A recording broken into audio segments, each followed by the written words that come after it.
Ima, which is mother in Hebrew, and motherfucker, which means motherfucker. So there's lots of things you can look at. And meet each other, hang out with each other. That being said, let's get it going. Let's get it going. Everybody, you know her, you love her. She's back from New Zealand and Nashville, and now she's back on this stage. Miss Brit, Barron!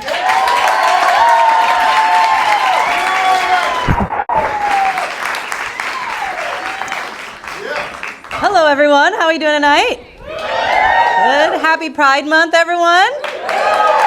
Gay people, make some noise. All right.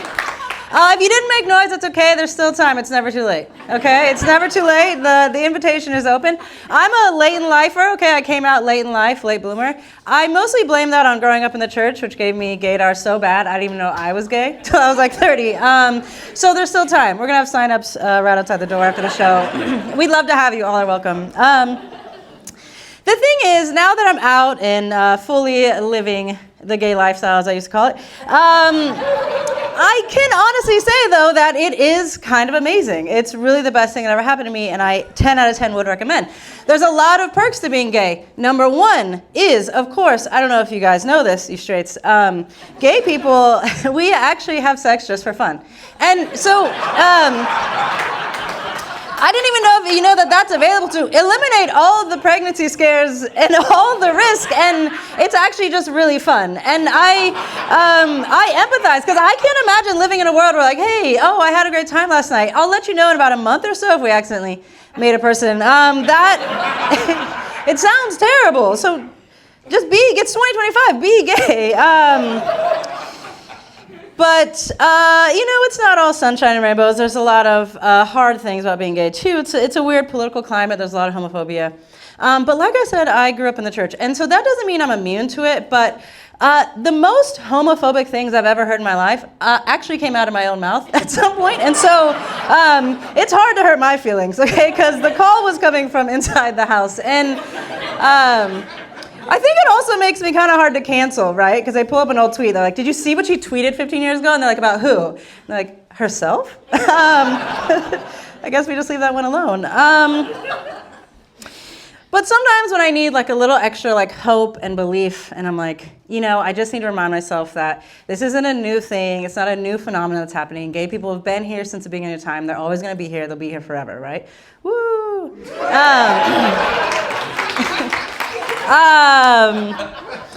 And that's not like a political statement I'm saying. That's just an actual fact that I know. And the reason I know that is because our gay ancestors actually left us a series of clues and breadcrumbs to remind us of their existence, that they've been here since the beginning of time, okay? And one of those breadcrumbs, one of those clues that they left us was actually in the way that they named things, okay? So everything in the world has been named and someone chose that name. And there are some things in the world that just have straight names, okay? Doorbell, trash can, we get it. A straight person, there's a bell at your door, okay? It's a can you put trash in. That's a straight name. But there's actually something in all of our lives that we've experienced and encountered, most of us in our homes, that actually has the gayest name of anything I've ever heard in my entire life, that is just a reminder to me that we will persist and we have been here and we can make it through, and that is the daddy long legs spider.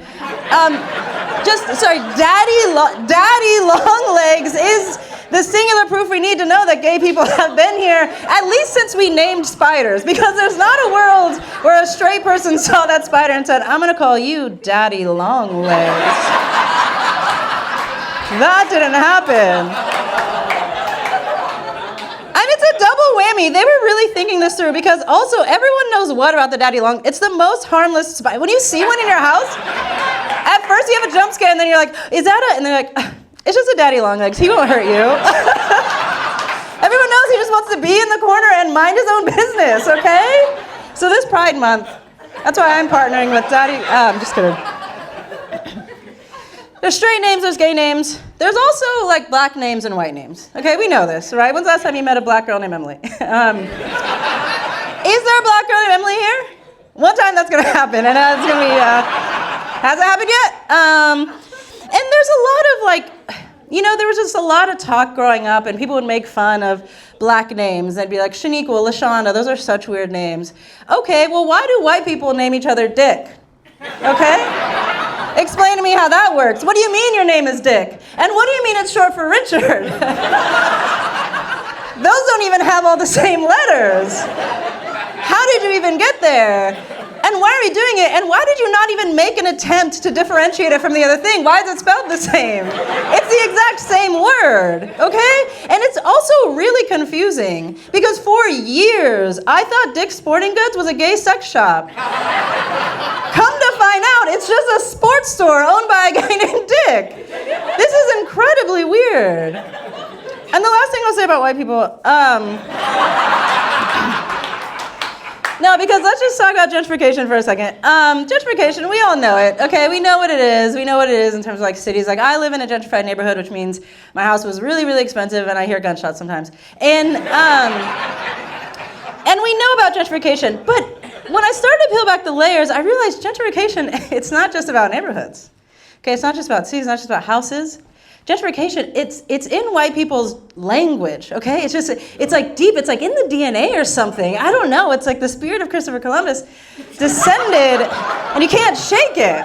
And what I mean, like if you hear a white person say, they talk about a restaurant, they say it's a total hidden gem. What they mean is like a third generation Asian restaurant in an Asian neighborhood that's been open for 30 years. And like no one knows about this place. People have been eating there for 30 years, okay? And once you start to realize it, you find it everywhere, right? So you just see it in language. So let me give you some examples. So like insider trading is gentrified stealing. Expat, gentrified immigrant, okay? Oh, you're an expat living in France? Okay, you're an immigrant. Polyamory, gentrified cheating. And I know it's Pride Month, but y'all really did it with that one. You were in your bag with that one. And one of the craziest ones that I've heard, and one of the craziest things, like white people found a way to gentrify just like sounds, okay? Just like general sounds, because what do you mean you can't sleep at night without white noise? White noise, it's static. That's the ocean. What do you mean that's your noise now? That doesn't make any sense. It's crazy to me that you can't sleep soundly at night without drowning out the brown sounds of your neighborhood you stole without your white noise. Anyways, ladies and gentlemen, I'm Brit. That's what I thank you so